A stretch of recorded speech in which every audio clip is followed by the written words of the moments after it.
Pemirsa, diskusi kembali kami lanjutkan. Mas Kodari, kita lihat bagaimana kemudian kubu 01 dan juga kubu 03 sama-sama kompak melaporkan berbagai macam dugaan pelanggaran ataupun kecurangan seperti itu. Menurut Anda kenapa sampai ada fenomena seperti itu? Saya kira dalam setiap kontestasi pasti ada laporan-laporan ya, dan biasanya dari semua kandidat, dari semua calon.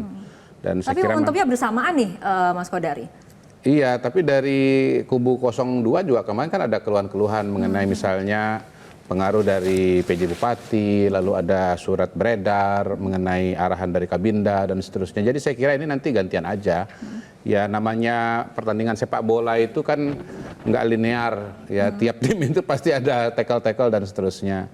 Dan saya kira sih sebetulnya... Anda merasa ini bagian dari strategi, Mas Kodari, atau seperti apa? Iya, mungkin bagian dari strategi. Bisa jadi bagian dari strategi. Yang penting kan itu kan sebetulnya dalam koridor ya. Yang penting tidak melanggar hukum. Dan sebetulnya begini, tadi saya nyambung dengan Bang Faisal ya. Bang Faisal ini mengatakan ini ada peran Pak Jokowi yang membuat pertarungan menjadi tidak adil dan seterusnya. Menurut saya sih sebetulnya kita ini bukan kali ini aja Pilpres. Tahun 2004 ada petahana namanya Ibu Megawati. Penantangnya namanya SBY. Ya mungkin situasinya keluhan-keluhan dari Pak SBY sama aja tapi itu menang gitu. Kemudian tahun 2009 Pak Jokowi petahana dan calonnya adalah dirinya sendiri begitu.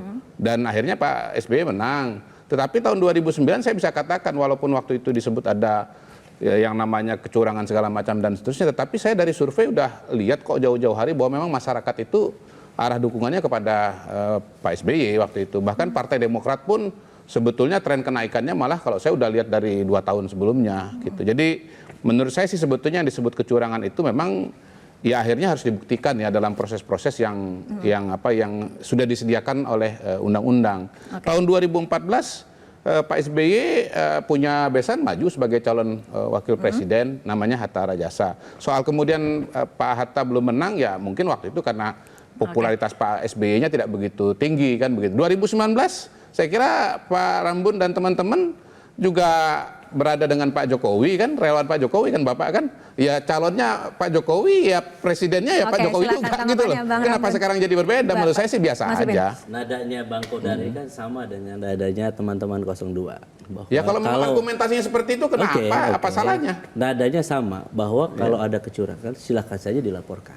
Ya memang begitu prosedurnya. Terus mau bagaimana? Persoalannya terus mau bagaimana? Prosedurnya kan pertanyaannya adalah ketika kita melaporkan, kemudian prosesnya tidak memberikan keadilan, itu yang jadi persoalan bagi kita. Itu kan sebetulnya ketika kita nih ada nih 30 misalnya, ini 50. Kita ingin sebenarnya menguji Bawaslu ini. Kami khawatir sebetulnya karena misalnya merasa kalaupun dilaporkan juga tidak akan diproses, tidak akan ada. Saya bisa secara logik misalnya, contoh yang tadi misalnya, yang kita dengarkan misalnya ya, bahwa ada upaya kepala desa diintervensi, kemudian menggunakan dana desa gitu ya. Kalau kami misalnya itu ditujukan ke 01, saya akan proses itu. Tapi kita kan tidak melihat apakah 02 mau proses itu. Begini Bang Pipin, jadi sebetulnya itu, ini yang menjadi tingkat persoalan nasional ya, belum pernah berkuasa ya. Saya selesaikan dulu. Jadi Bang Kodari saya khawatir bahwa karena saat ini 02 didukung oleh kekuasaan, maka semuanya itu seakan-akan sudah disetting sehingga siapapun yang melaporkan tidak diproses, itu yang kita khawatirkan. Makanya penting, yang kita inginkan adalah bagaimana Pilpres ini punya legitimasi, punya keabsahan, legalitasnya jelas, siapapun yang menang. Kalau tidak ada kecurangan, maka kita adalah hasil dan proses seleksi dari DPR.